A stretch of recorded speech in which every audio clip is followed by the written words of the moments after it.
नमस्कार और सुप्रभात। पिछला जो हमारा व्लॉग था, उसमें हमने बात की कि कैसे अरण्यकांड शुरू होता है, जिसमें श्री राम, श्री लक्ष्मण और सीता जो है जंगल में जाके अपना समय जो है व्यतीत करते हैं। सबसे पहले जब वो जंगल में घुसते हैं दंडक वन में, तो वो सरभंगा ऋषि से मिलते हैं, उनसे आशीर्वाद लेते हैं और वहाँ से आज का जो हमारा एपिसोड है हम स्टार्ट करने जा रहे हैं। सरभंगा ऋषि से आशीर्वाद लेने के बाद जैसे ही सरभंगा ऋषि स्वर्ग के लिए अपना जो शरीर है वो त्यागते हैं, उसके बाद दंडक वन के जो बहुत सारे साधु रहते हैं, बहुत सारे ब्राह्मण रहते हैं, वो सरभंगा ऋषि की जो कुटिया रहती है वहाँ पर आते हैं, श्री राम, लक्ष्मण और सीता से मिलते हैं और उनको कहते हैं कि बड़ा हमारा जो है सौभाग्य है कि आप यहाँ आए हैं और आपने जो है दंडक वन में आके दंडक वन की शान को बड़ा बढ़ाया है और आप जो हैं हमें जो बड़े असुर और दैत्य यहाँ पे हैं उनसे बचाइए, उनका बड़ा प्रकोप है। तो ऐसा माना जाता है कि श्री राम जो है वहाँ उन सबको समझाते हैं कि देखिए, आप तो बड़े साधु हैं, आप में से तो कई जो लोग हैं वो बहुत बहुत महीनों तक, सालों तक भूखे रहते हैं। कई जो हैं जो बिना कपड़ों के किसी भी मौसम में, ठंडा हो गर्म हो, बाहर रहते हैं, अंदर नहीं आते। कई हैं जो सिर्फ ज़मीन पर, पत्थर पर लेटते हैं। कई हैं जो बिना रुके जो है मंत्रों का उच्चारण करते हैं। कई तरह के साधु हैं, बड़े पहुंचे हुए पुरुष हैं और ये जो है मेरा धर्म है कि मैं जो है आपको बचाऊं, आपकी रक्षा करूं और मैं बिल्कुल कोशिश करूंगा कि मैं ये कर पाऊं। और सब जो साधु हैं श्री राम को, सीता को और लक्ष्मण को आशीर्वाद देते हैं और उनको सुतिष्कना जो ऋषि हैं उनकी कुटिया की तरफ मंदाकिनी नदी के किनारे जो है आगे भेज देते हैं। तो रास्ते में जो है सीता जी जो है श्री राम को कहती हैं कि देखिए, मुझे जो है इससे बड़ा डर लग रहा है। आप जो है राक्षसों के साथ जो है लड़ाई मत कीजिए। जैसे एक लकड़ी का जो टुकड़ा होता है आग के पास रहने से वो जल जाता है, तो बेवजह जो है शस्त्र उठाने से और लड़ाई जाके ढूंढने से तो इंसान खुद भी जल जाता है। बोले, बड़ी एक पुरानी कहानी सीता जी वहाँ सुनाती हैं कि एक ऋषि थे और उनके पास एक देवता आते हैं, अपनी तलवार जो है छोड़ जाते हैं कि तुम जो है इसका ध्यान रखना। और ऋषि जो है तलवार को बचाने के लिए, उनको संभाल के रखने के लिए जहाँ जाते हैं अपने साथ लेके जाते हैं। तो थोड़ी थोड़ी दिनों में, थोड़े महीनों में, सालों में उनकी जो प्रवृत्ति है एकदम बड़ी तामसिक, बड़ी वॉयलेंट हो जाती है और बड़ा वो जो है नेगेटिव चीज़ों की तरफ बढ़ने लगते हैं और धीरे धीरे जो है वो अपना ब्राह्मण जो है उससे हट के, अपनी जो साधना है उससे हट के लोगों को, जानवरों को मारने लगते हैं। तो जैसे ही हम शस्त्र उठाते हैं तो हमारे मन में वो वैसा भाव आता है कि हम जो है बड़े नेगेटिव, बड़े वायलेंट हो जाएं। तो आप जो है ये दैत्यों के लिए और असुरों के लिए शस्त्र मत उठाइए और हम जो है शांति से कहीं पे रहते हैं। तो श्री राम जो है जवाब देते हैं कि भाई देखो, ऐसा हम नहीं कर सकते। हमारा जो है धर्म है, जो हम क्षत्रिय हैं, हमको साधुओं को, ब्राह्मणों को बचाना ही है और उसके लिए शस्त्र जो है उठाने ही पड़ेंगे और हमें असुरों का जो है जो भी असुर और दानव जो हैं साधुओं पे और ब्राह्मणों पे जो अत्याचार करेंगे, हमें उनको रोकना ही पड़ेगा। ये हम अपनी जो है बचाने के लिए, जिंदगी, अपनी जान बचाने के लिए ऐसा नहीं खुला छोड़ सकते कि हम साधुओं की रक्षा ना करें। तो सीता जी और लक्ष्मण जो हैं उनको दोनों आशीर्वाद लेते हैं श्री राम से और तीनों जो है सुतिष्कना ऋषि के जो है आश्रम तक पहुंचते हैं। वहाँ ऋषि जो हैं उनको गले लगाते हैं श्री राम को और बड़ा आशीर्वाद देते हैं, खाना खिलाते हैं और बोलते हैं कि भाई अच्छा हुआ कि आप दंडक वन में आए हैं और आपका जो अगले साल बचे हैं आपके वनवास के, वो आप यहाँ पे बिताएं हमारे साथ और हमारे भी जो साधु हैं, जो ब्राह्मण हैं, जो बड़े दिक्कत में हैं, उनकी रक्षा करें। तो बताते हैं कि भाई ये दंडक जो वन है ऐसा फैला हुआ है, मंदाकिनी नदी के किनारे से शुरू होता है और आगे गोदावरी पार करके और बड़ा जो है दक्षिण दिशा तक ये बढ़ता जाता है। बड़ा ही घना वन है, बड़े ही घने इसमें जंगल हैं, बड़े बहुत बड़े पेड़ हैं इसमें, बड़े जो है फूल हैं, जानवर हैं, पंछी हैं और बड़ी खूबसूरत चीज़ें हैं देखने के लिए। और श्री राम जो हैं बड़े खुश होते हैं जान के कि भाई सीता जो है, जब हम निकले थे वनवास के लिए तो हमें कह ही रही थी कि भाई हमें जो है इतने वन और इतने पंछी और जानवर और सब देखने को मिलेंगे, तो आपके आशीर्वाद से ऋषि जी हम जो है ये सब देख के आते हैं। तो ऋषि जो है उनको बताते हैं रास्ता और उसके बाद वो तीनों निकलते हैं। तो ऐसा बताया गया है कि वो दंडक जो वन है इतना बड़ा विशाल रहता है कि उसमें 10 साल तक घूमते हैं तीनों। तो कभी किसी ऋषि के पास रुकते हैं, कभी किसी साधु से मिलते हैं, कभी कभी कोई पहाड़ी पे चलते हैं, किसी नदी के किनारे जाते हैं, कहीं जो है खूबसूरत जो चीज़ें हैं जो प्रकृति की, जैसे पहाड़ हैं और नदियां हैं और बड़ी चीज़ें हैं उनको देखते हैं। बड़ा अच्छा जो है उनके 10 साल जो है समय बीतता है यहाँ पे।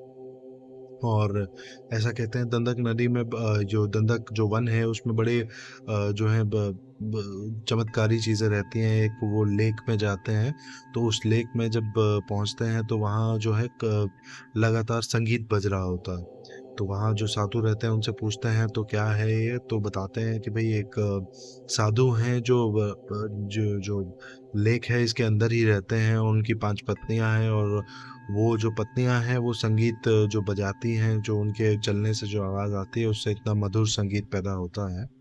तो बड़ी रामायण में दंडक वन के बारे में कई बातें बताई गई हैं जो बड़ी खूबसूरत है पढ़ने में भी। और ऐसा बताया गया है कि भाई दंडक वन अपनी जो है दुनिया की एक बड़ा माना हुआ सबसे बड़ा वन था उस समय का। और उसमें बड़ी ऐसी चीज़ें थी जिससे इंसान का दिल और मन और जो शरीर है पूरा सुख और शांति से रह सकता था। तो 10 साल तक घूमने के बाद ये जो है तीनों सुतिष्कना जी जो ऋषि हैं उनके पास वापस आते हैं। और वापस आने के बाद जो है ये बताते हैं कि श्री राम उनको कि मैंने जो है दंडक वन घूमा है, ये सब देखा है। अब जो है मैंने बड़ा अपने पिताजी से सुना था कि अगस्त ऋषि हैं जो दंडक वन में रहते हैं, लेकिन दंडक वन इतना बड़ा है कि 10 साल घूमने के बाद भी मैं उनको ढूंढ नहीं पाया हूँ।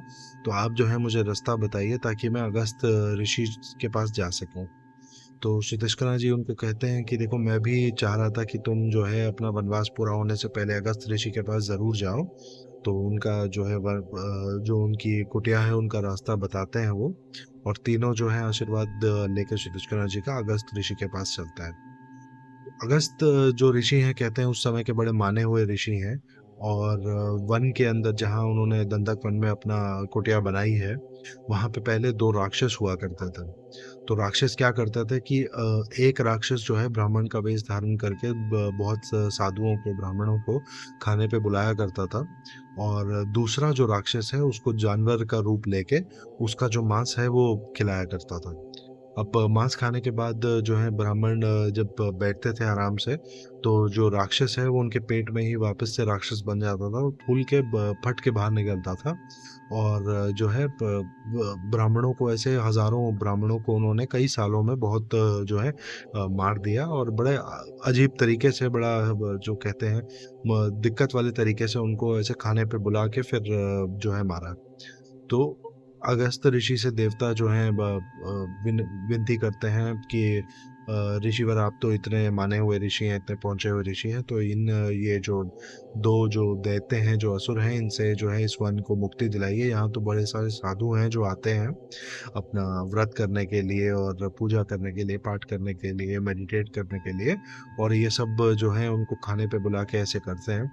तो अगस्त ऋषि जो है देवताओं को कहते हैं ठीक है मैं अब करता हूँ, मैं देखता हूँ। तो वहीं जाते हैं दंडक वन में। तो ये दो जो दैत्य हैं उनका जो पहला दैत्य है उनको आता है बुलाता है खाने पे और वो चल देते हैं।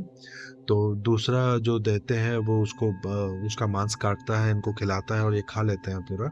और फिर इनके जो शरीर में जब वो बनने की कोशिश करता है वापस से राक्षस ताकि वो फट के बाहर निकल जाए, तो ये उसको पचा लेते हैं।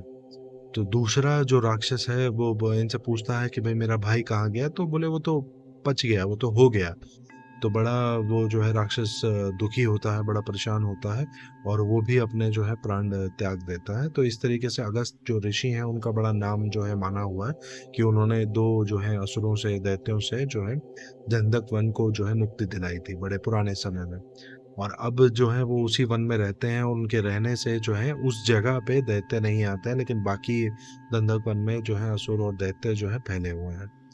तो श्री राम लक्ष्मण और सीता जो है जाते हैं दंडक वन के अंदर, एकदम घने जंगल के अंदर, और अगस्त्य ऋषि के आश्रम में पहुंचते हैं।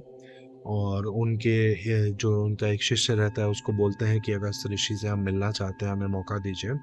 तो शिष्य अंदर जाता है, अगस्त ऋषि को बताता है कि भाई दशरथ राजा के दो बेटे आए हैं।